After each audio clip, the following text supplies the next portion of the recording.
Mesdames et messieurs, chers frères et sœurs, nous vous saluons. Nous sommes encore dans la joie en ce jour, après un bon moment. Alléluia, dans le secret. Nous revenons pour continuer à sonner de la trompette. Alléluia. Et nous continuons cette mission que le Seigneur nous a assignée. Alléluia. Nous nous laissons diriger par Dieu. Nous vous bénissons, nous vous saluons d'un doux baiser. Alléluia dans le Seigneur. Alléluia. Et je suis vraiment encore dans la joie de vous retrouver. Continuez à parler de la parole de Dieu. Alléluia. Merci pour vos prières que vous nous adressez. Comme nous aussi vous prions pour vous tous, même que nous ne connaissons pas. Pour tous les frères, alléluia, qui sont dans ce message, qui ont embrassé ce message. Pour tous aussi, ceux qui étaient véritablement des serviteurs de Dieu. Alléluia, qui ont un temps soit peu, ont abandonné le droit chemin. Alléluia. Pour se tourner vers des esprits séducteurs. Nous prions aussi pour eux. Alléluia. Nous prions pour toutes ces personnes qui ne sont pas encore, ces personnes non affermies dans la foi. Alléluia. Nous prions pour toutes ces personnes et que Dieu vous soutienne, que Dieu vous aide. Prions aussi pour toutes ces personnes, tous ces serviteurs de Dieu. Alléluia. Qui ont rétrogradé. Prions pour les gouvernements. Prions pour l'œuvre de Dieu. Prions pour l'avancement de l'œuvre de Dieu. Alléluia. Prions pour que vraiment l'Église, alléluia, dans ces derniers temps dans lesquels nous vivons, vous savez que nous vivons les derniers temps. Et pourquoi nous vivons les derniers temps? Parce que les derniers temps même commencent à partir de la Pentecôte. Pourquoi à partir de la Pentecôte? Parce que quand on voit le livre de Joël 2, la Bible nous dit, ou Joël 3, pour certaines Bibles, dans les derniers temps, je répandrai de mon esprit sur toute chair.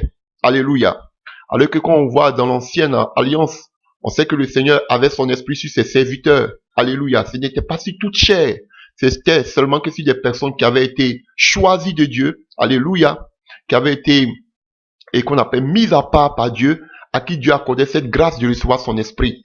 Mais la Bible nous dit, dans les derniers temps, je répandrai d'esprit et de mon esprit sur toute chair. C'est-à-dire à tous ceux qui l'ont reçu, le Seigneur leur donne son esprit. Et nous savons que cette plénitude est descendue le jour de la Pentecôte. Donc voilà pourquoi on dit les derniers temps commencent à partir de la Pentecôte, à partir de l'accomplissement de Joël. Alléluia. Dans les derniers temps où je répandrai mon esprit. Et nous savons que nous vivons les derniers temps. Alléluia.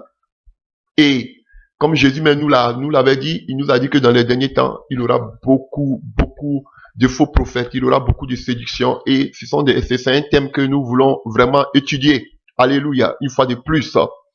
Amen.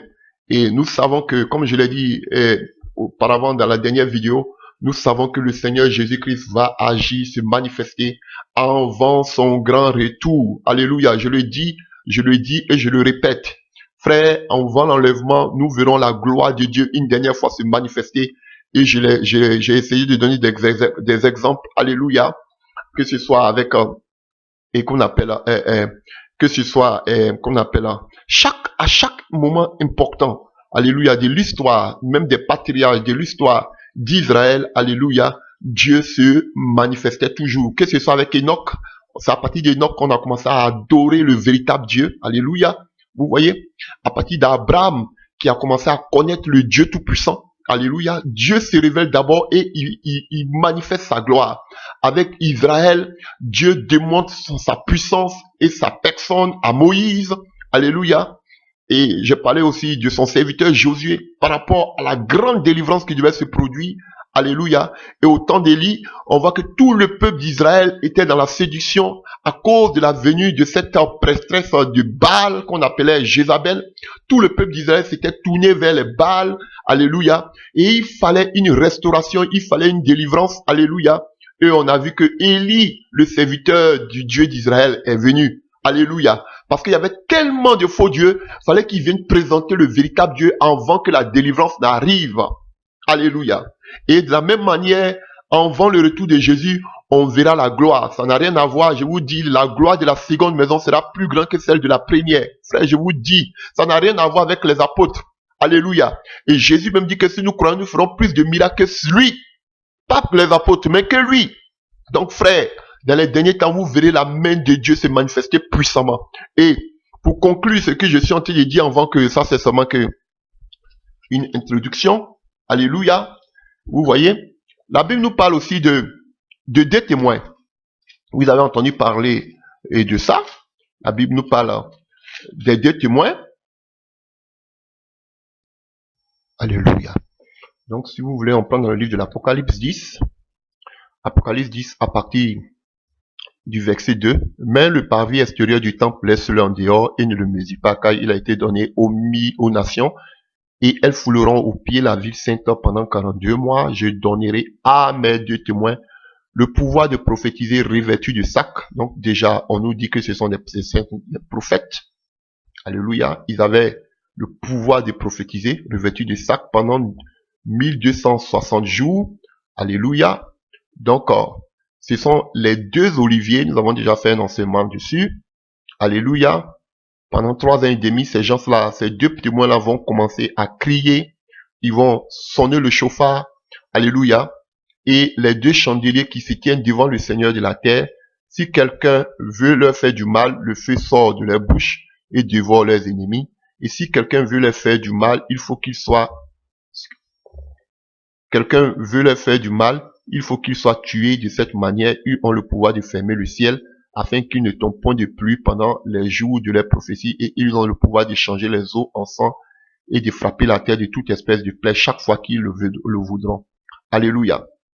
Quand ils auront achevé leur témoignage, la bête qui monte de l'abîme leur fera de la guerre, les vaincra et les tuera. Alléluia. Et vous pouvez continuer vous-même. Vous voyez? Et ça, c'est une période après l'enlèvement. Pour conclure ce que je suis en train de dire par rapport au réveil. Et ça, c'est une période après l'enlèvement. On nous parle des deux témoins. Et regardez ce qui se passe. La Bible nous dit que quand ils auront fini leur témoignage, vous voyez, le peuple d'Israël attend aujourd'hui son prophète, attend aujourd'hui son Messie. Alléluia, les Shiloh. Et qu'est-ce que Dieu va faire? Pour que Dieu, ça, c'est avant la guerre d'Armageddon. Et vous comprenez? C'est avant la guerre d'Armageddon. L'enlèvement s'est produit. L'Antichrist, on a vu tout s'est installé. Maintenant, la grande persécution va commencer. Et Jésus veut venir encore pour le dernier grand réveil qu'est la guerre d'Armageddon. Mais avant la guerre d'Armageddon, il envoie qui d'abord? Ces deux témoins encore pour le réveil en Israël. Et le réveil, c'est quoi? C'est témoigner Christ. On dit, après avoir témoigné, quand ils ont fini leur mission, c'est là que Dieu va permettre que l'antichrist, et qu'on appelle le faux prophète, et qu'on appelle l'antichrist, alléluia, ce gouverneur mondial, puisse mettre la main sur eux et les mettre à mort. Alléluia. Donc, avant que la restauration arrive en Israël par la guerre d'Armageddon, lorsque toute l'église, les saints vont descendre du royaume qu'on appelle du ciel avec Christ, alléluia, sur le mont des Oliviers, faut que Israël d'abord sache que celui qu'ils ont percé, c'était le Seigneur Jésus-Christ. Et voilà pourquoi la Bible nous dit qu'ils vont tourner les regards vers celui qu'ils ont percé. Alléluia. Faut qu'ils sachent que leur Messie, tant entendu leur Dieu, c'est Jésus-Christ qu'ils avaient tué. Dieu fait chair. Vous voyez? Et la Bible nous dit que ces deux témoins-là qui étaient des prophètes, ils auront la puissance de Dieu qui va les accompagner. De telle sorte qu'ils feront des miracles extraordinaires. Vous avez vu? Donc au niveau d'Israël, il aura aussi un soupçon national, il aura un réveil. Avant l'Armageddon. De la même manière aussi, avant l'enlèvement, il aura aussi un réveil. Frère, vous voyez? C'était toujours comme ça. Jusqu'à après l'enlèvement, il aura encore un réveil avec ces deux prophètes-là. Bon, maintenant, la Bible ne mentionne pas les noms. Alléluia. Mais, quand je vois ça, c'est mon point de vue. C'est mon point de vue. Ça, c'est mon point de vue personnel. Ne faites pas de cela un plat. Alléluia. Mais, on voit que déjà, c'est déjà deux prophètes. Et d'autres s'accordent à dire peut-être que c'est Noé, peut-être c'est Élie, peut-être. Mais ici, quand je lis, je lis à travers les lignes, je vois deux choses qui me frappent. Ils ont le pouvoir de fermer le ciel afin qu'il ne tombe point de pluie pendant le jour de leur prophétie. Qui a fermé le ciel dans la Bible? Élie devant Achab. Alléluia. Élie devant Achab, qui a le pouvoir de fermer le ciel. Alléluia, pour ne pas qu'il pleuve pendant 3 ans et demi. Et ils ont le pouvoir de changer les eaux en sang et de frapper la terre de toute espèce de plaie chaque fois qu'ils le voudront. Qui a frappé, qui a changé l'eau en sang et qui a frappé, alléluia, là, et qu'on appelle certains peuples des plaies? Moïse. Ça, c'est ma conception personnelle. Je ne dis pas que c'est ce que la Bible dit. C'est moi-même, je le dis. Alléluia. Donc, on voit, maintenant on dit que c'est Moïse et puis Élie qui vont venir. J'ai dit que c'est ma conception personnelle. Je veux vous le partager, c'est tout. Alléluia. Et quand je fais une concordance, on voit que quoi? Aussi, c'est Élie et puis Moïse qui étaient où? Auprès de Jésus sur la montagne de transfiguration. Et quand on pousse encore un peu plus loin, Élie, il n'est pas mort. Moïse, la Bible dit il est mort, mais personne ne sait où, on n'a jamais vu son corps. On ne sait même pas où, comme on appelle, Dieu l'a enterré. Même quand Satan, selon Jude, quand Satan est venu demander le corps de Moïse, Dieu ne lui a pas donné. Alléluia. Parce qu'il avait la clé du séjour des morts. Jusqu'à ce que Jésus-Christ vienne. Donc, Moïse est mort, on ne sait pas. La Bible dit que Dieu l'a enterré sur le mont Horeb. Personne ne sait. Mais, dans la nouvelle alliance, le Moïse qui est mort là, on l'a vu encore avec Élie sur la montagne de transfiguration. Alléluia. Donc, est-ce à dire que c'est Élie et Moïse? Je ne sais pas. Mais quand je vois ici, la manifestation, je vois que ça c'était Moïse et Élie qui faisaient ce genre de choses. Bref, mais dans tous les cas, frère, avant l'Armageddon aussi, il y aura un réveil. C'est là qu'on va parler des 144 000. Il y aura aussi un réveil. Après, même pendant que même les chrétiens sont en train de fêter dans les noces au ciel, il y aura encore un réveil à partir de 2 prophètes qu'on appelle les 2 témoins. Donc, chaque fois que Dieu veut faire une œuvre particulière, une grande délivrance, il faut qu'il se révèle d'abord. Comme d'autres disent que c'est à la fin qu'il va se révéler. Non, il s'est toujours révélé jusqu'à aujourd'hui. La preuve, il s'est révélé à Jean. Alléluia, il s'est révélé aux prophètes dans le passé. Il continue de se révéler. Alléluia. Dans notre époque, il se présente maintenant comme étant l'époux. Alléluia. Et l'épouse doit porter toujours le nom de son époux. Alléluia. Et le seul nom par lequel nous devons passer pour que nous soyons sauvés, c'est Yoshua. C'est Jésus-Christ. Pour que nous soyons délivrés, pour que nous soyons restaurés, pour que nous soyons guéris, pour que nous ayons le salut, c'est le nom de Jésus-Christ de Nazareth. Alléluia. Maintenant, quand il va venir, quel témoignage ces 2 prophètes vont donner? C'est tout ce que Moïse avait dit. Le concernant, ils vont révéler Christ au peuple d'Israël. Maintenant, ils vont se repentir. C'est en ce moment-là que le Seigneur viendra au secours d'Israël.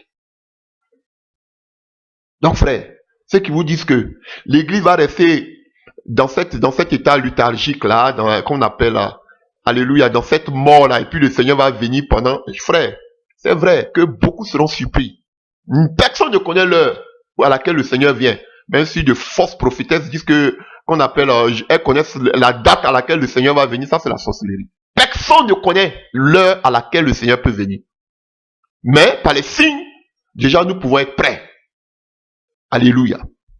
Donc, chers frères et sœurs, il y aura bel et bien un réveil. Ne pensez pas que l'église sera comme ça, qu'on appelle dans cette mort spirituelle. C'est vrai. La mort est là. Mais Dieu va susciter des gens encore comme les 2 témoins pour pouvoir réveiller l'intention, pour pouvoir réveiller l'esprit des prophètes, les véritables élus. Je vous dis. Et voilà pourquoi Dieu est en train de susciter beaucoup de personnes dans ces derniers temps.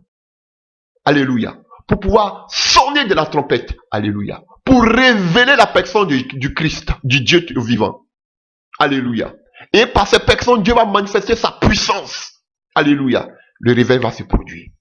Et pendant que l'église sera qu'on appelle dans les noces, alléluia, aux noces de l'agneau, alléluia, Dieu va susciter encore 2 prophètes qui vont venir encore mettre le réveil au niveau maintenant, cette fois-ci, Le réveil qu'ils vont venir mettre là, ce n'est pas dans le monde entier. Ce réveil que nous allons assister maintenant là, que nous allons voir, c'est le réveil du monde entier. Mais le réveil après l'enlèvement, ce sera un réveil seulement au niveau d'Israël.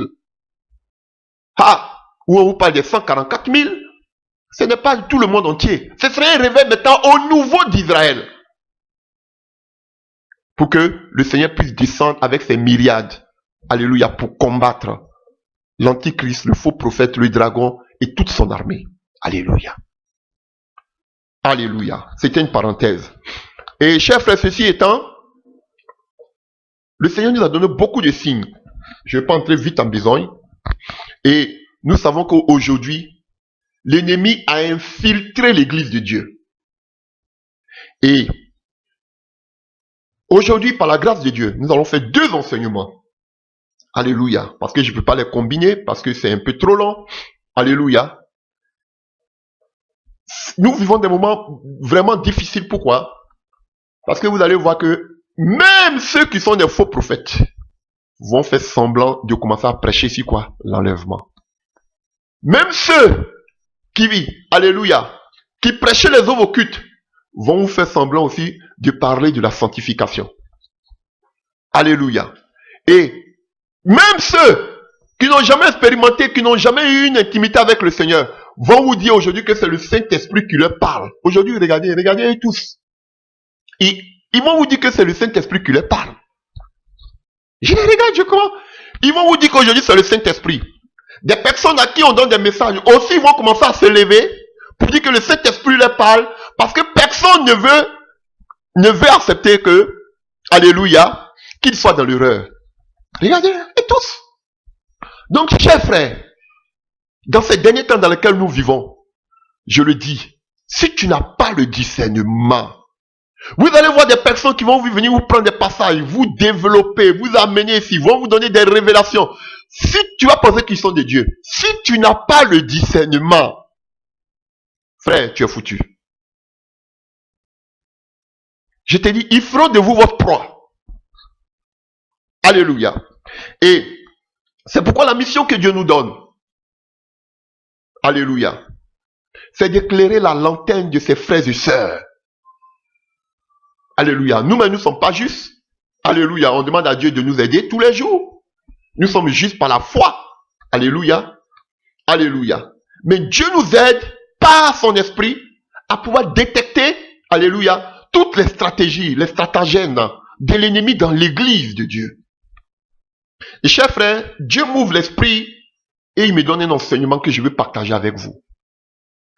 À partir de ces 2 enseignements, combiné à tous ces autres enseignements que nous avons fait au préalable, frère, cela puisse vous aider. Cela vous aidera à pouvoir discerner. Alléluia. Mais si vous n'avez pas ce test qu'on appelle, vous n'avez pas même le don de discernement, alléluia, mais déjà parce que vous voyez par les fruits.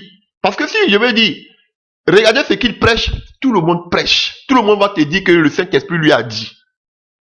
Tout le monde va commencer à parler maintenant de la sanctification. Tout le monde va commencer à parler de l'enlèvement. C'est difficile. Alléluia. Donc, voici la raison pour laquelle je voudrais subdiviser ce message en 2 parties. La première partie, ça va vous faire vraiment beaucoup de bien. Alléluia. Nous voulons voir les stratégies de l'ennemi. Comment l'ennemi a fait tomber l'homme. Alléluia. Comment l'ennemi agit dans l'église aujourd'hui. Alléluia. Quelles sont les caractéristiques, alléluia, qu'on appelle les manœuvres, les manigances, alléluia, de l'ennemi aujourd'hui dans l'église. C'est ce que nous allons voir. Comment il utilise ces faux prophètes, ces faux serviteurs de Dieu, alléluia, pour endormir et pour tuer l'église. C'est tout ce que nous voulons voir. Et vous allez voir que on va aller depuis sa genèse. Et à partir de lui-même, son caractère, on va l'identifier. Tout est dans la parole de Dieu. À partir du caractère de l'ennemi, on va voir ses œuvres. Alléluia. Donc, frère, j'espère que cela vous fera beaucoup de bien. Alléluia. Alléluia. Ceci étant, nous allons commencer. Nous allons prendre le passage de ce jour dans le livre des Actes des Apôtres. Nous allons beaucoup lire, comme c'est notre habitude. Alléluia. c'est un passage que vous connaissez déjà dans le livre de Acte 16, à partir du verset 16. Acte 16, verset 16. Lisons au nom puissant de Jésus-Christ, notre Seigneur et Sauveur. Comme nous allions au lieu de prière, une servante qui avait un esprit de python et qui en devinant procurait un grand profit à ses maîtres, vient au devant de nous et se mit à nous suivre. Paul et nous. Elle criait, ces hommes sont les serviteurs du Dieu très haut et ils vous annoncent la voie du salut. Elle fit cela pendant plusieurs jours. Paul, fatigué, se retourna et dit à l'esprit, je t'ordonne, au nom de Jésus-Christ, de sortir d'elle, et il sortit à l'heure même. Les maîtres de la servante, voyant disparaître l'espoir de leur gain, se saisirent de Paul et de Silas et les traînèrent sur la place publique devant les magistrats. Ils les présentèrent aux prêteurs en disant, ces hommes troublent notre ville. Ce sont des Juifs qui annoncent des coutumes qui ne nous sont pas permis, ni de recevoir, ni de suivre, à nous qui sommes Romains. La foule se souleva aussi contre eux, et les prêteurs ayant fait arracher les vêtements, ordonnèrent qu'on les bâtît de verges après qu'on les eut chargés de coups. Il les jeta en prison en recommandant au geôlier de les garder sûrement. Le geôlier ayant reçu ce ordre, les jeta dans la prison intérieure et les mit des cerfs aux pieds. Alléluia. Et nous allons prendre un deuxième passage, toujours dans le même livre des Actes des Apôtres. Acte 28, alléluia, à partir du verset 1. Après nous être sauvés, nous reconnûmes que l'île s'appelait Malte. Les barbares nous témoignaient une bienveillance peu commune. Ils nous recueillis tous auprès d'un grand feu qu'ils avaient allumé parce que la pluie tombait et qu'il faisait grand froid. Paul, ayant ramassé un tas de broussailles et l'ayant mis au feu, une vipère en sortit par l'effet de la chaleur et s'attacha à sa main. Quand les barbares virent l'animal suspendu à sa main, ils se dirent les uns aux autres, assurément cet homme est un meurtrier, puisque la justice n'a pas voulu le laisser vivre après qu'il a été sauvé de la mer. Paul secoua l'animal dans le feu et il ne ressentit aucun mal. Ces gens s'attendaient à le voir enfler ou tomber mort subitement. Mais après avoir longtemps attendu, voyant qu'il ne lui arrivait aucun mal, il changeait d'avis et dit que c'était un Dieu. Alléluia. Vous avez vu? Voici deux passages. Alléluia. Et si vous avez bonne écoute, vous avez peut-être sûrement déjà une idée plus ou moins, alléluia. Vous avez peut-être entendu deux mots qui se sont répétés. Alléluia. On parle dans le premier passage d'une femme qui avait un esprit de python. Et ici, on parle d'une vipère. Alléluia. Alléluia. Donc, nous allons revenir à ce passage et nous allons l'expliquer. Et la Bible nous dit que, alléluia, que Paul et Silas se rendaient à la prière. Alléluia. Et pendant qu'ils étaient en train d'aller prier, il y avait une femme qui avait un esprit de python qui s'avançait au devant d'eux. Alléluia. Et vous connaissez belle cette histoire. Alléluia. Nous partons d'abord depuis la Genèse. Nous partons pas à pas pour que vous puissiez comprendre beaucoup de choses, chers frères et sœurs. Allons-y d'abord depuis la Genèse. Vous allez comprendre. Genèse 3, à partir du verset 1. Le serpent était le plus rusé de tous les animaux des champs que l'Éternel Dieu avait fait. Et il dit à la femme, Dieu a-t-il réellement dit, alléluia, je ne vais pas aller un peu trop en besogne parce que là, on parlera de là plus en profondeur dans la deuxième partie. Alléluia. Mais ici, ce que je veux vous faire remarquer, c'est le serpent. Vous voyez, tout à l'heure, dans le livre des Actes des Apôtres, on a vu que la femme avait un esprit de python. De l'autre côté, on parle d'une vipère. Et ici, on nous parle du serpent. Alléluia. Donc, celui qui a amené Ève, alléluia, à la chute, celui qui a amené l'homme à la chute, c'est un serpent. Alléluia. C'est un serpent.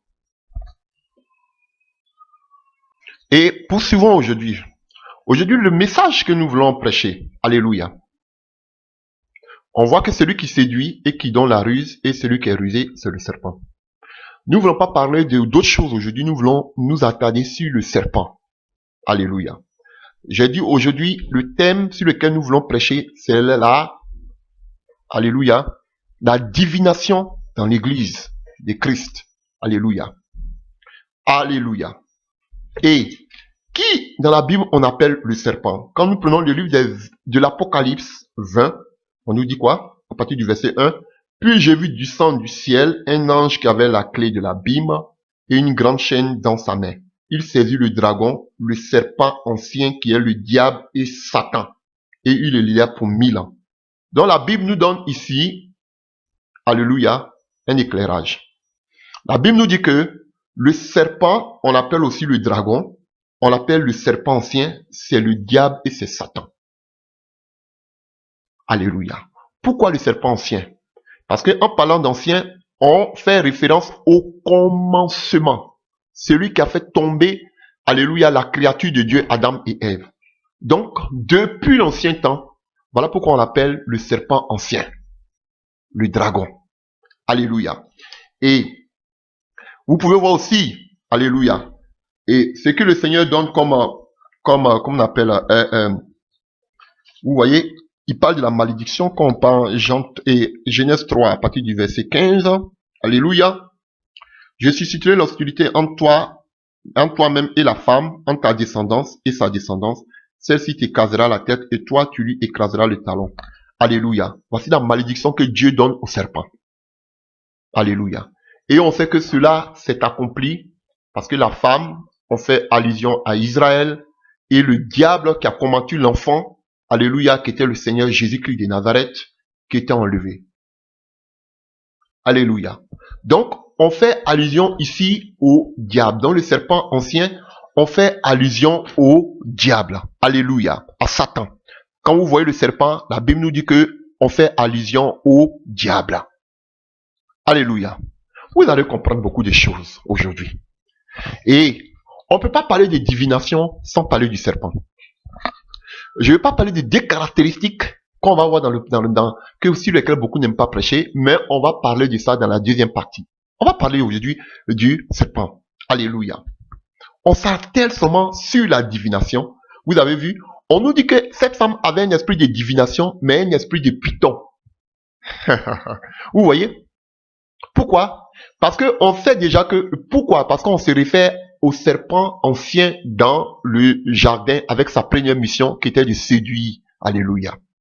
Et on parlera dans le deuxième temps de la séduction et de la ruse. Mais pour le moment, je ne parle pas de ça. Alléluia. Alléluia. Pour le moment, ce qui me préoccupe, c'est le serpent. Alléluia. Et je vous avais dit une fois que dans le Moyen-Orient, le Proche-Orient, alléluia, ancien, la figure du serpent était porteuse d'une forte chaille symbolique. Elle évoquait la séduction des puissances occultes, la pratique des rites mystérieux, d'actes magiques, alléluia, et on sait que le serpent, il est l'adversaire de Dieu. Alléluia. Donc, on l'identifie à Satan. Vous pouvez le voir dans le livre de 2 Corinthiens 11, verset 3 à 4, Luc 10, verset 18 à 19, Jean 8, verset 44. Alléluia. Est-ce que vous comprenez?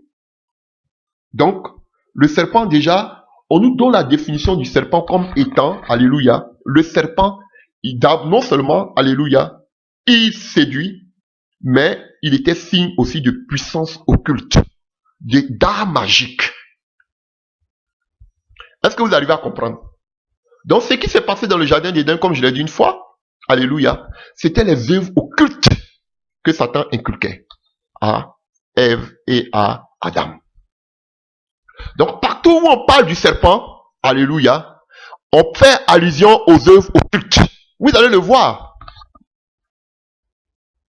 Alléluia. On parle de la divination. On va parler, frère. Et ça, c'est au Moyen-Orient. Et quand vous allez prendre aussi, comme on appelle, vous allez prendre Pharaon. On va voir que sur, alléluia, sur la tia du Pharaon, alléluia. Et quand vous allez voir sur la tia du Pharaon, alléluia, il portait sur sa tête, vous voyez, et qu'on appelle, comme on appelle, si je peux parler de son, et qu'on appelle de sa couronne, il avait un cobra. Sur, alléluia, alléluia, la tia, ou bien, si vous voulez, sur son, qu'on appelle sa couronne, il avait un serpent, un cobra. Parce que pour les Égyptiens, le serpent était source de royauté, de puissance. Alléluia. Et encore, on va encore plus loin. Et la raison pour laquelle vous verrez que Dieu lui donne, qu'on appelle, pourquoi Dieu donne un serpent à Moïse? Alléluia. Parce qu'ils avaient peur du serpent, parce qu'ils vénéraient le serpent comme étant le Dieu de la puissance, le Dieu de la royauté, le Dieu de la réussite, le Dieu de la gloire. Alléluia.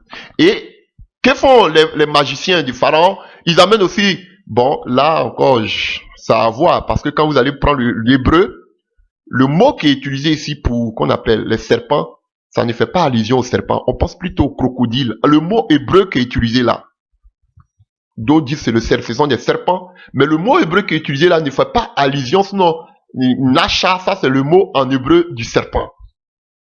Mais le mot qui est utilisé ici, c'est pas Nasha. Nahash, du moins. Alléluia. Donc, bon, si vous voulez, on reste sur cette optique, le serpent. Alléluia. Et nous allons encore un peu plus loin. Et vous allez voir que quand vous allez aller, j'arrive d'abord, pour parler de Moïse, parce que vous allez voir que même le bâton de Moïse, qu'on appelle le serpent des reins que Moïse avait mis dans le désert pour que on puisse regarder, pour que tous ceux qui ont les brûlures puissent regarder pour avoir la guérison, selon Jean va nous dire aussi que ces serpents des reins là, c'était Jésus-Christ de Nazareth.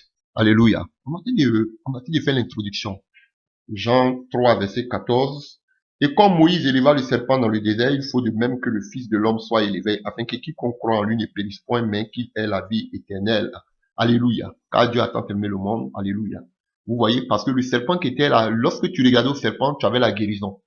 Et on sait que le mot salut, le mot soso en grec, signifie la délivrance, la restauration, le salut. Alléluia. Donc, en regardant Jésus-Christ au poteau de la croix, par la croix, alléluia, là commence la vie chrétienne, par là vient notre délivrance, vient notre salut. Alléluia. Alléluia.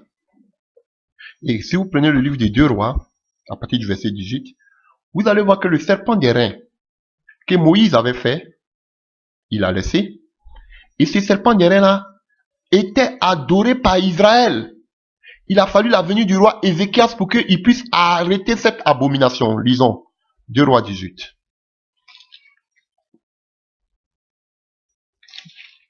2 rois 18 à partir du verset 1.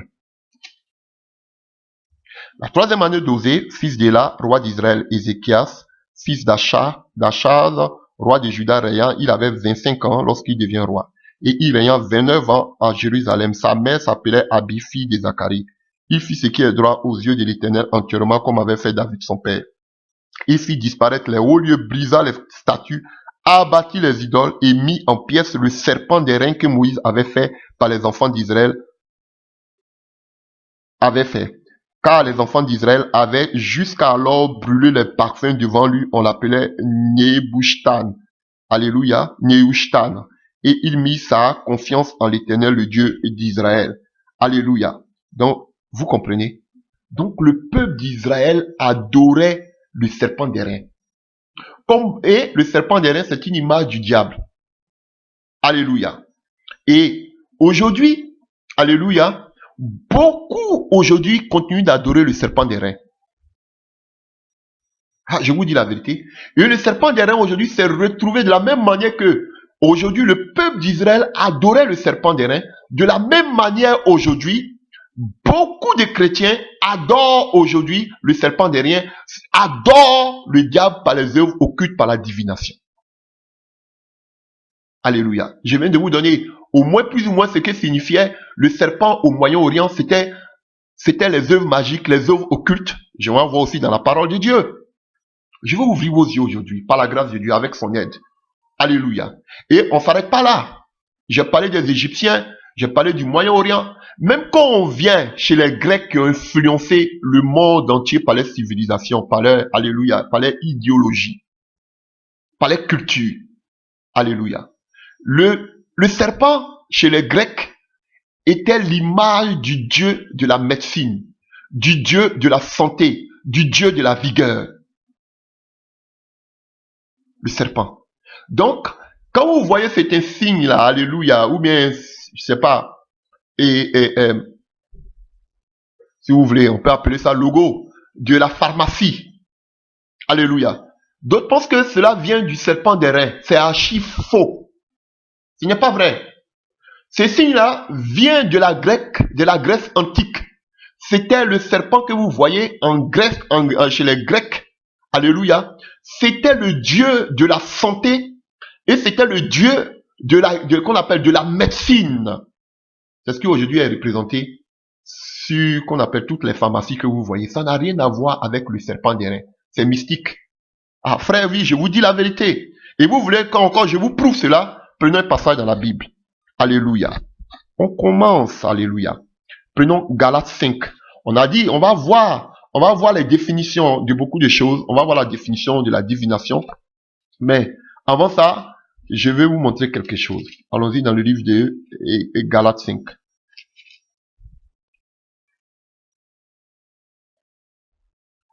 Alléluia. À partir du verset 9. Alléluia. À partir du verset 19. Galates 5 à partir du verset 19. Or, les œuvres de la chair sont manifestes. Ce sont l'adultère, l'impudicité, l'impureté, la dissolution, l'idolâtrie, la magie. La magie. Frère, quand je prends mon Nouveau Testament en grec, vous savez, le mot magie là, en grec, c'est quel mot? Pharmakeia. Alléluia. Pharmakeia. Et d'où sort ce que vous appelez aujourd'hui la pharmacie? Faites votre recherche. Le mot ici, magie, dans le livre de Galates 5, à partir du verset 20, quand on parle de magie ici, dans les textes grecs, on sait pharmacie qui est écrit. Pharmakeia. Alléluia. Et vous avez aussi le mot que vous connaissez, pharmacopéo. Ça, c'est qu'on appelle, c'est les herbes et qu'on appelle la thérapeutique, qu'on appelle la thérapeutique et tout ce que vous savez, c'est-à-dire que la guérison à partir des plantes, à partir des herbes. Alléluia. Alléluia. C'est ça on appelle la pharmacopéo. La pharmacopée. Alléluia. Mais ici, quand vous prenez Galates 5, verset 20, on nous parle des œuvres de la chair. Le mot magie que vous voyez, c'est pharmacie qui est là. Pourquoi? Parce que, oh, alléluia. Parce que dans la Grèce antique, ceux qui s'occupaient de la médecine, alléluia, avaient en même temps le pouvoir de chercher à soigner des personnes, mais aussi avaient le pouvoir aussi d'empoisonner plusieurs personnes. Et ces rois-là se servaient d'eux pour pouvoir, qu'on appelle, empoisonner leurs adversaires. Ah oui? Donc la pharmacie d'antan, ce n'était pas seulement cette, qu'on appelle ces médicaments qui cherchaient à soigner les personnes, alléluia, mais c'était aussi occulte. Alléluia. Donc vous qui dépendez des médicaments, et ça n'a pas rien à changer jusqu'à aujourd'hui. Qu'est-ce que vous pensez de ces gens de pharmacie qui créent aujourd'hui les médicaments? Qu'est-ce que vous pensez? Vous savez combien d'examens ils font sur les corps humains? J'en connais, j'en ai vu. On donne même de l'argent aux gens pour expérimenter les médicaments sur eux. Si tu meurs, ça c'est ton problème. Vous ne savez pas? Et ils créent même certaines maladies pour pouvoir mieux vendre les médicaments. Vous ne le savez pas? Dans votre alimentation, dans l'eau que vous buvez. Alléluia. À de telles périodes, il y a de telles maladies pour qu'ils puissent mieux vendre les médicaments. Frère, c'est le monde. Donc la magie, la pharmacie vient de la magie. Alléluia. ici, Galates 5, verset 20, prenez votre Bible en grec, cherchez. Le mot ici, où on parle de magie, c'est pharmakeia, pharmacie. Alléluia. Chers frères et sœurs. Donc, nous allons donner la définition de ce que c'est que la divination.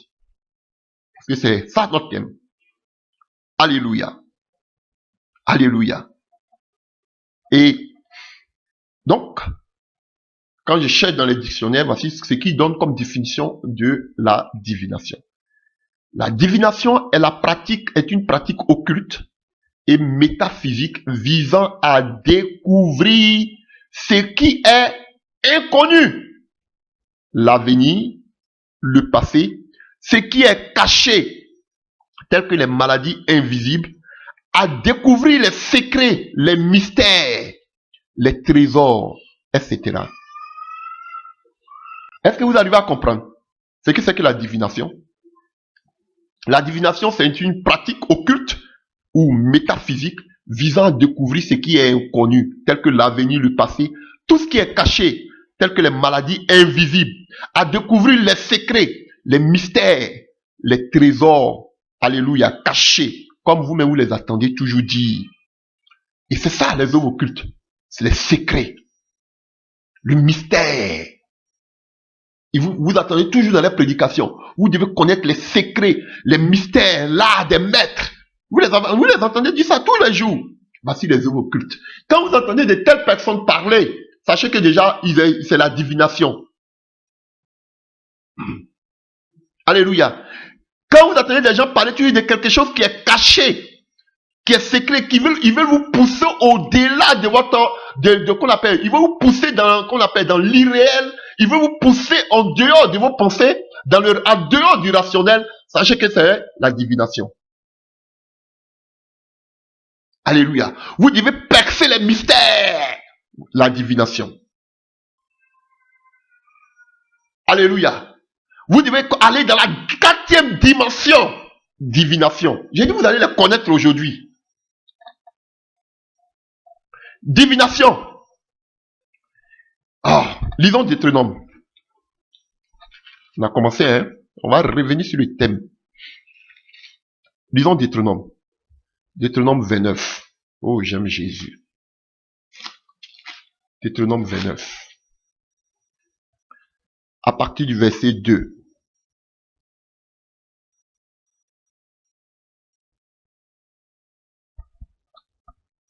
Alléluia.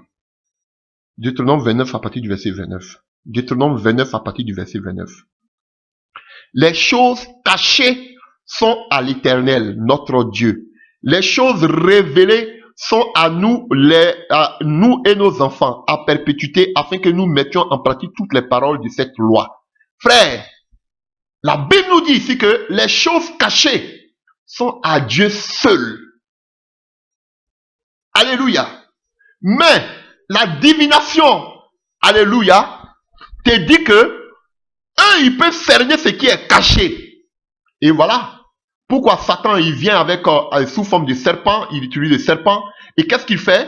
Alléluia, on va parler de la ruse, on va parler de la séduction dans la prochaine prédication. Je ne vais pas aller vite en besogne. On va s'atteler sur le serpent. Et voilà pourquoi il vient, il dit, Dieu sait que le jour que si vous mangez de ce fruit, vos yeux vont s'ouvrir et vous devinerez quoi? Des dieux. Un Dieu c'est tout. Il n'y aura plus des choses cachées pour vous. Il n'y aura plus de mystère pour vous. Voici la divination. Vous voyez tous ces faux prophètes aujourd'hui qui sont en train de courir. Ils se croient supérieurs à vous parce que ils se disent qu'ils savent des choses que vous ne voyez pas. Ils voient. Et vous allez voir quand, dans les définitions, les moyens par lesquels on peut pratiquer la divination, il y a tellement, ils ont donné tellement d'exemples. Alléluia. L'oniromancie. Alléluia. L'art de lire les rêves des gens. Alléluia. La géomancie. À partir des objets, à partir de la nature, ils peuvent voir le futur. Alléluia. Le chamanisme. Alléluia. Alléluia. C'est-à-dire que c'est une méditation entre les êtres humains et les esprits de la forêt. Il y a la cartomancie, l'étude des cartes, l'astrologie. Alléluia. L'économancie. Alléluia. À partir de l'eau, ils peuvent lire l'avenir. Alléluia. Il y a l'augure. C'était les prêtres chez les Romains qui pouvaient, alléluia, qui pouvaient parler du futur. Alléluia. Et on parle aussi de présage. Alléluia, présage. Alléluia. Alléluia. Comment on peut interpréter ce que veulent les dieux. Vous voyez? Donc, il y avait toutes ces pratiques-là qui existaient. Alléluia. Donc, vous voyez, écoutez bien les prédications. Aujourd'hui, ils sont tous des rusés. Ils vont vous parler maintenant de la sanctification, des mauvais esprits, de l'enlèvement. Et tous, ils ont commencé maintenant là. De l'Esprit de Dieu qui les parle. Frère, mais tôt ou tard, ils ne peuvent pas abandonner leur maître. Alléluia. Dans la prochaine prédication, on parlera de la ruse. Alléluia. Et de quoi? Et de la séduction. Les deux vont toujours ensemble dans la Bible. Alléluia. Et vous voyez, donc, tous ces gens, c'est pourquoi le secret, ce qui est caché. Alléluia. Pourquoi vous voulez chercher à savoir ce qui est caché? La Bible nous dit, à Dieu ce qui est caché. Mais Satan vous dit que il peut dénicher ce qui est caché dans la vie des gens. Vous pouvez tout savoir. Alléluia. Et on va vous décortiquer. On va voir comment cet esprit-là est entré aujourd'hui dans l'église. On va voir les quelques caractéristiques. Comment pouvoir les détecter. Déjà, je vous ai donné déjà quelques insignes. Lorsqu'ils vont venir vous parler des choses cachées. Alléluia. Des secrets, des mystères. Alléluia. Sachez que déjà, c'est les esprits de la divination. Qu'il faut faire un effort surhumain. Faut te outrepasser pour pouvoir maîtriser ton environnement. Vous les entendez? Il parle toujours de maîtriser ton environnement. Alléluia. Voici les œuvres de la divination. Ils sont nombreux, ces faux prophètes là qui parlent de ça. Maîtrise ton environnement. Si tu veux réussir, tu dois maîtriser ton environnement. Tu dois connaître les mystères, les secrets. Frère, divination. Alléluia. On va voir maintenant. Ça, c'est en ce qui concerne, qu'on appelle les définitions des hommes. On va voir ce que la Bible dit au sujet de la divination. Prenons maintenant quelques passages bibliques pour voir. Alléluia. Vous allez voir ce que c'est que la divination. Partout où vous voyez la divination, vous allez voir d'autres mots. Alléluia. Écoutez. Nous prenons dans le livre des 2 Rois 17, à partir du verset 16 à 17, c'était au temps d'Ézéchias. Alléluia. On parlait de tout, pourquoi le Dieu a envoyé le peuple en captivité, parce qu'ils ont abandonné Dieu. Et regardez ce qu'il dit au verset 16. Ils ont abandonné tous les commandements de l'Éternel leur Dieu. Ils se sont fait 2 veaux en métal fondu. Ils ont fabriqué des poteaux d'Akira. Ils se sont prosternés devant toute l'armée des cieux et ils ont rendu un culte à Baal. Ils ont fait passer par le feu leurs fils et leurs filles.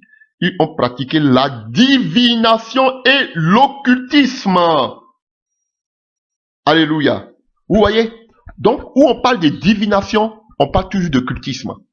Comme en Genèse. Vous voyez? Satan les a initiés à la sorcellerie. Donc, où on parle de divination, on parle de la sorcellerie. Tous ceux qui font la divination, tous ceux qui vous parlent de, qu'on appelle, maîtriser votre environnement, les secrets, les mystères, alléluia. Tous ces gens-là, ils font la sorcellerie. Ils sortent, ils font le voyage astral. Tu peux pas faire la divination sans faire la sorcellerie, c'est pas possible. Alléluia. Soyez vigilants. Soyez très vigilants. Regardez-les à la loupe. Aujourd'hui, maintenant, là, chacun commence à fermer un peu sa chambre, sa maison. Chacun commence à fermer sa vie. Mais tôt ou tard, ils vont ressurgir. Demain, on va parler dans l'autre prédication. Alléluia. Vous voyez? Donc, partout où il y a la divination, il y a l'occultisme. Alléluia. Donc, chers frères et sœurs, donc vous allez comprendre que ce soit Pharaon, que ce soit Nebuchadnezzar, ils avaient tous des sages et des magiciens. Comme Ézéchiel et Jérémie le disaient, ils sont sages à leurs propres yeux. Alléluia. Dieu va obscurcir les sagesses pour qu'il n'y ait plus qu'il puisse voir. Alléluia. Mais lui, il a l'Esprit de Dieu en lui. Alléluia. Ça, c'est Ézéchiel qui le disait. Donc, vous voyez, ils travaillaient tous avec des serpents.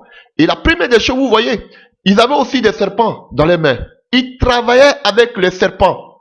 Signe de la divination. Dites-moi. Alléluia. C'est ce qu'on appelle ces sages, ces féticheurs ou bien ces voyants. Alléluia. Et ces occultistes du pharaon. Est-ce que c'était l'Esprit de Dieu? Même ces devins de Nebuchadnezzar, c'était l'Esprit de Dieu? Non. Pourtant, Moïse a transformé le serpent et le bâton s'est transformé en serpent. Eux aussi, ils l'ont fait. Alléluia. Mais pourquoi Dieu a donné le serpent à Moïse? Alléluia. C'était pour manifester, alléluia, sa suprématie sur Pharaon et ses dieux. Parce que qu'on appelle le serpent qu'on appelle pour les Égyptiens, c'était la suprématie, c'était la royauté, c'était la grandeur. Alléluia. Donc il voulait montrer que lui, son serpent, peut manger tous les serpents. Lui, il était le Dieu supérieur. Alléluia. Donc, chers frères, vous allez voir, ils sont nombreux. Et maintenant, ils sont arrivés jusqu'à dans l'église. Et le but de la divination, c'est de pouvoir égarer le peuple de Dieu. Alléluia. Vous voyez, c'est de pouvoir monter, c'est de pouvoir révolter la créature que nous sommes contre le Créateur. Vous voyez, il le fait avec Adam et Ève. Alléluia. Les détruire, les monter, les révolter contre Dieu. Ce que Dieu leur avait défendu de faire, c'est à cela qu'il les pousse de faire. Il les pousse, alléluia, pour dire que vous aussi vous pouvez arriver. Alléluia. Par quoi? La ruse. Par quoi? Par la séduction. Nous en parlerons. C'est pas parce que on va voir cette femme tout à l'heure qui parlait de Moïse, de Paul. C'était serviteur. C'est pas parce qu'elle connaissait Paul ou bien parce qu'elle aimait Paul. Non. Parce qu'elle savait que Paul était déjà populaire. Elle voulait se mettre sur ça en disant que Paul était serviteur, en croyant vraiment à elle, en ce qu'elle avait dit. Tout le monde savait que c'était des serviteurs de Dieu. Ainsi, elle allait faire asseoir sa popularité et ainsi, elle allait plus égarer beaucoup de personnes. On va en arriver là tout à l'heure. Je vais vous donner un peu de stratégie. Alléluia. Alléluia. Donc, on va finir par les définitions bibliques. Donc, on a vu une définition. Alléluia. Donc, la divination passe toujours avec l'occultisme. Alléluia. Et la magie. Alléluia. Et nous prenons encore dans le livre de Lévitique. Alléluia. Lévitique 20, rapidement. On va lire deux passages. Lévitique 20, à partir du verset 27. Si un homme ou une femme ont en eux le pouvoir d'invoquer les morts ou de prédire l'avenir, ils seront punis de mort et on les lapidera, leur sang retombera sur eux. Vous avez vu? Et c'est ce qui s'était passé avec qu'on appelle avec Saül qui était allé consulter une devin. Alléluia. Vous voyez? Donc ils ont le pouvoir. Tu vois? C'est de quoi? C'est de pouvoir détecter l'avenir. C'est de pouvoir vous parler de l'avenir. Des choses cachées que vous ne connaissez pas. Alléluia. Mais qui ne viennent pas de Dieu, mais qui est une imitation. Et le but, c'est de vous éloigner de Dieu. Alléluia. On va en venir. Alléluia. Continuons. Dans le livre de Deutéronome 18. Deutéronome 18. Deutéronome 18. À partir du verset 9. Lorsque, vous voyez, le titre ici, c'est la divination et la magie.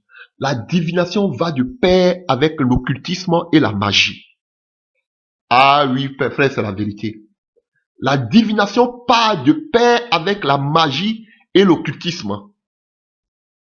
Alléluia. Vous allez les reconnaître aujourd'hui. Donc, tous ceux qui vont vous parler du secret, de maîtriser votre environnement, faites ceci, les mystères, la 4e dimension, frère, ils utilisent tous la magie, ils utilisent tous l'occultisme, ils sont tous des sorciers. Et vous allez voir, la plupart de ces gens qui parlent de 4e dimension, c'est en même temps les mêmes personnes aussi qui développent, alléluia, le voyage astral.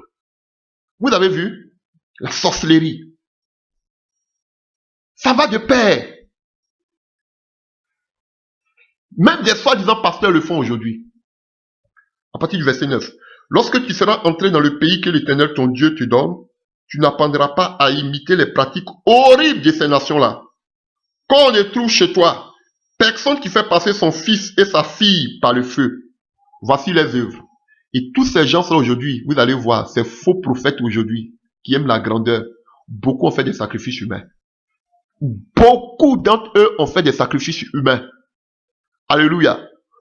Beaucoup d'entre eux même refusent de se marier. Beaucoup d'entre eux ont des maris, des femmes de nuit.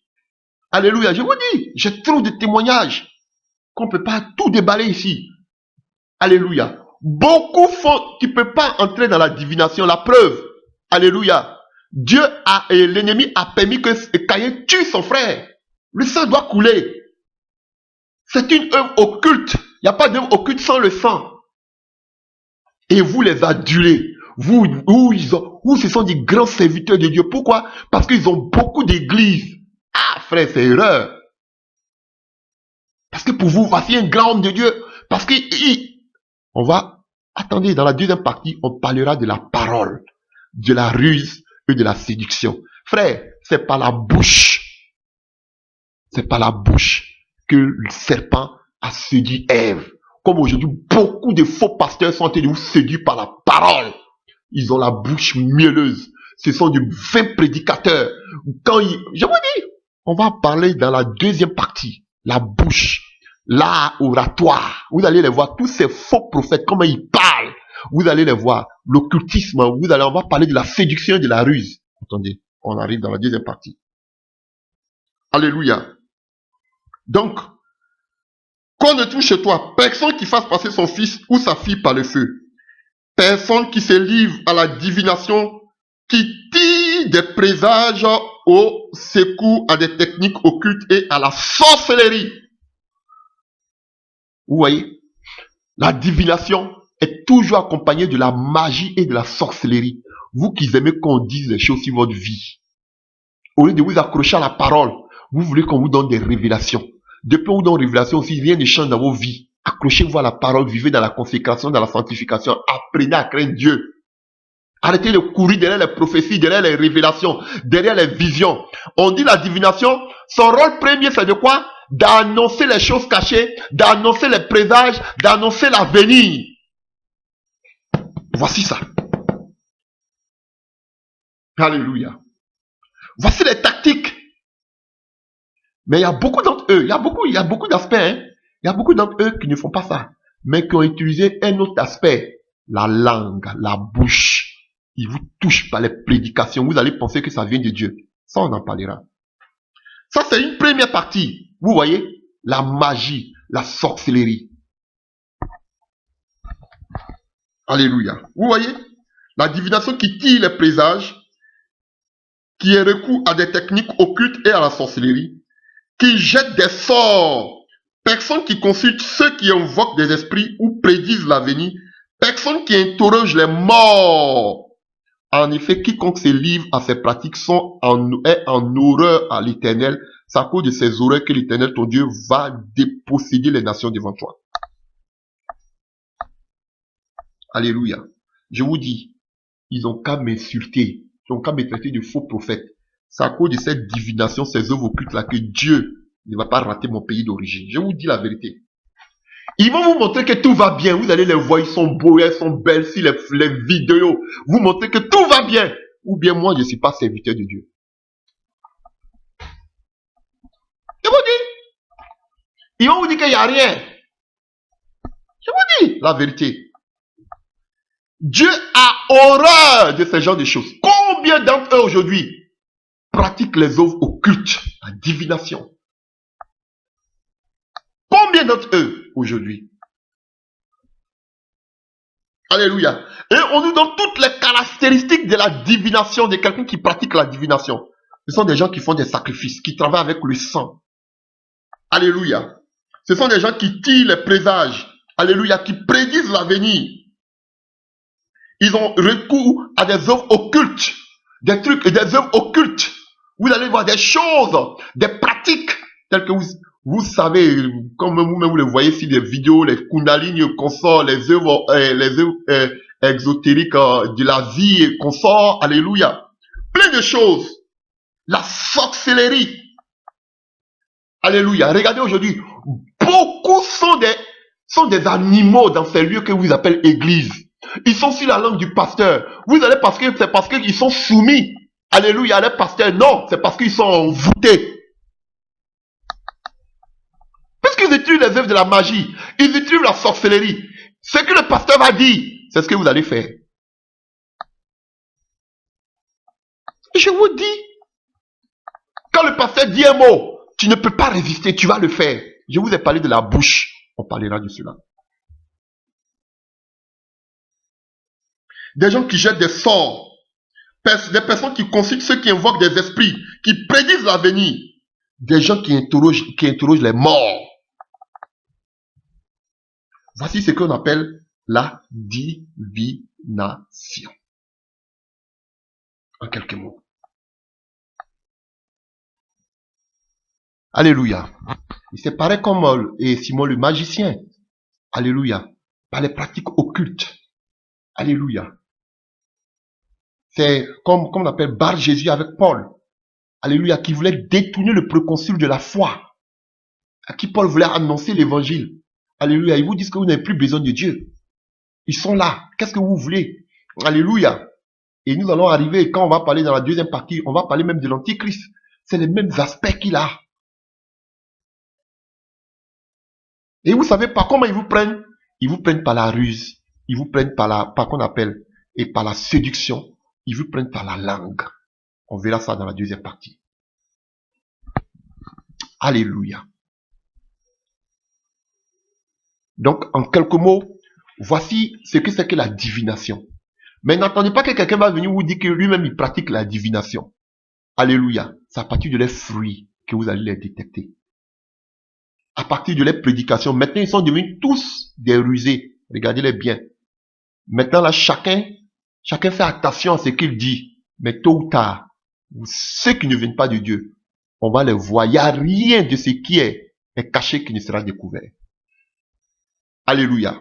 Donc, on a parlé un peu du serpent. Alléluia. On a fait un peu le contour pour que vous puissiez savoir ce que c'est que la divination. Alléluia. Voilà. Donc, on va voir aussi, alléluia, maintenant dans l'église. Ça, c'était de façon globale. Maintenant, on va voir dans l'église. Parce qu'on a vu que on avait une femme qui prophétisait. Donc, dans l'église, c'est pas quoi? Les prophéties. Parce que c'est ça. La contrefaçon, l'esprit de Python. C'est un esprit. La divination, c'est l'ensemble. Alléluia. Mais il y a plusieurs catégories. Mais dans l'église, c'est pas quoi? Les révélations. Parce que la prophétie vient pour faire quoi? Pour consoler, pour affermir, pour fortifier. Alléluia. Pour édifier. De la même manière aussi, alléluia. Et aussi, le Python aussi vient, alléluia, pour vous édifier aussi. Alléluia. Mais pour vous éloigner hors de la volonté de Dieu. Il commence toujours comme si c'est la vérité. Quand vous allez voir Satan avec le serpent avec Ève, vous allez penser que c'est parce qu'il voulait aider Ève. Alléluia. Non, Dieu même sait que si vous mangez, vous serez comme lui. Alors que il se les détournait de la volonté de Dieu. Et dès que le Seigneur a pris cela, il les a enlevés loin du jardin. Vous voyez? Alléluia. On va continuer.